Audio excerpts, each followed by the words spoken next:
السلام علیکم ورحمۃ اللہ وبرکاتہ۔ چلیے آج ہم جماعت نہوم سے مضمون اردو ادب سے ہم نے کار خریدی ساغر خیامی کی نظم پڑھیں گے۔ یہ نظم ایک مزاحیہ نظم ہے۔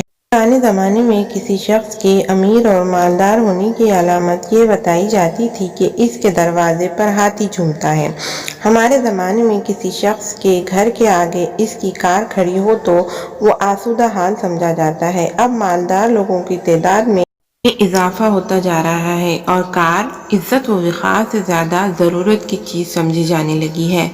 ذیل کی نظم میں ایسی ہی دلچسپ صورتحال کو پیش نظر رکھ پرانی کار خریدنے کے بعد شاعر کو اس قدر پریشانیوں کا سامنا کرنا پڑا کہ وہ بیچنے پر مجبور ہو گیا۔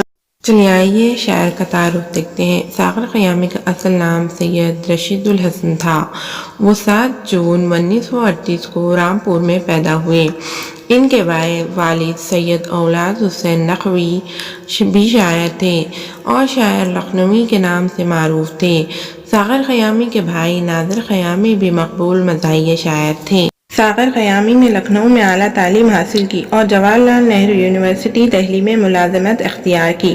1997 میں انہیں غالب ایوارڈ سے نوازا گیا۔ ان کے 3 شعری مجموعے انڈرکریز، خانقاہوں کی بارات اور پس روشنی شائع ہو چکے ہیں۔ ساغر خیامی کو اردو کے مزاح نگار شعراء میں اہم مقام حاصل ہے۔ 19 جون 2008 کو ان کا انتقال ہو گیا۔